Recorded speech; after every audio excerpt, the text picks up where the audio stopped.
Assalamualaikum warahmatullahi wabarakatuh. Perkenalkan, nama saya Muhammad Rio Istira, NPM 20210201. Kelas I Hukum Tata Negara. Di sini dan mata kuliah Hukum Pidana. Di sini saya akan mempresentasikan sebagai tugas kuliah saya, itu saya akan membahas tentang syarat-syarat pemidanaan. Yang pertama itu ada sifat melawan hukum. Dalam KUHP memakai istilah melawan hukum atau dengan istilah lain tanpa mempunyai hak untuk itu dan tanpa izin. Penilaian objektif terhadap suatu perbuatan bertentangan dengan hukum, bertentangan dengan hak orang lain, tanpa wewenang atau tanpa hak. Kapan suatu perbuatan dikatakan melawan hukum?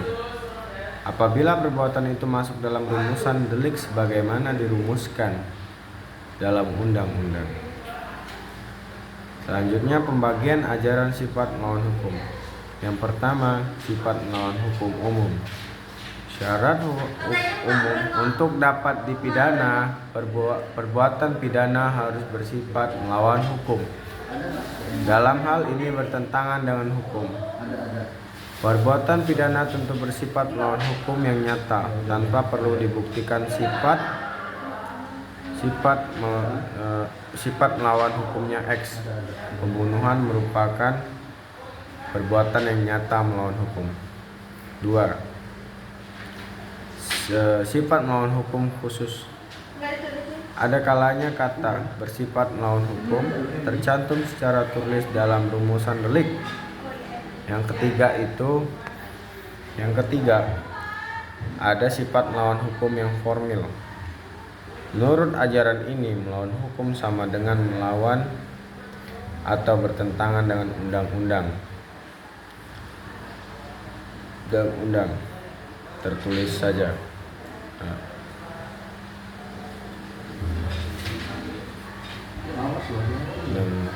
Tulis saja.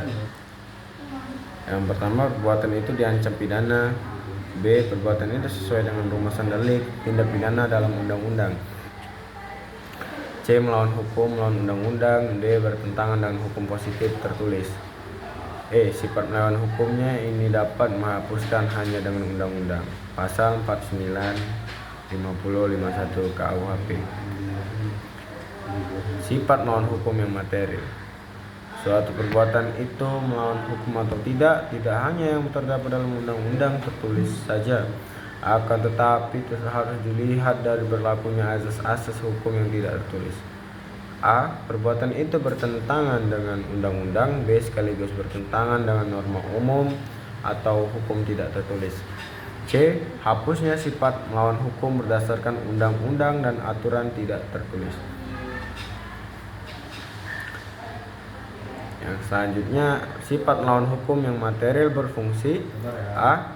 Secara positif, norma-norma tidak tertulis dapat digunakan untuk menetapkan suatu perbuatan sebagai tindak pidana. B. Secara negatif, norma-norma di luar undang-undang dapat digunakan untuk menghapuskan sifat melawan hukum suatu perbuatan yang memenuhi rumusan undang-undang. Yang selanjutnya, asas kesalahan dan kemampuan bertanggung jawab. Tidak ada pidana tanpa kesalahan. Kesalahan akan menjadikan seseorang memikul tanggung jawab.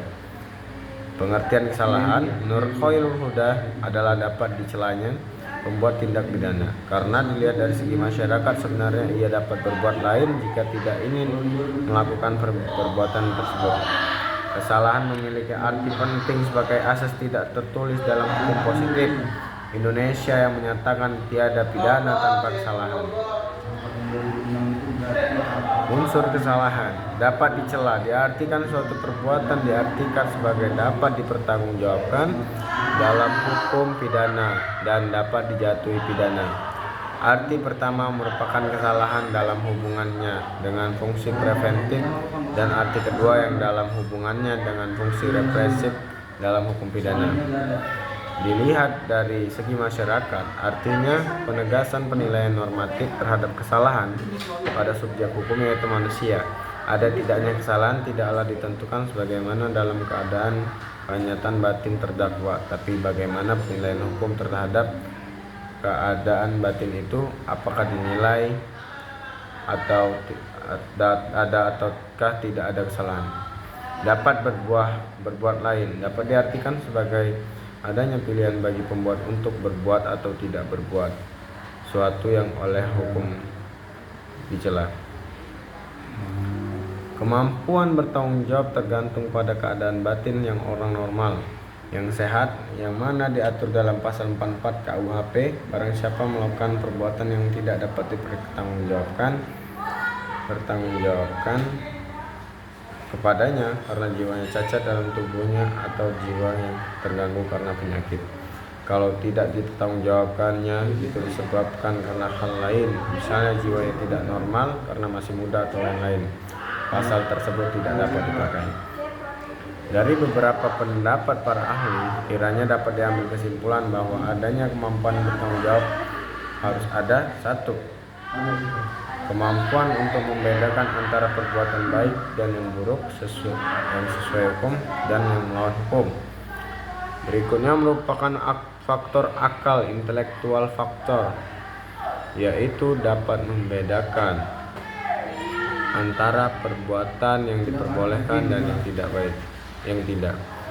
2. Kemampuan untuk menentukan kehendak menurut keisyafaan tentang baik dan buruknya perbuatan tadi.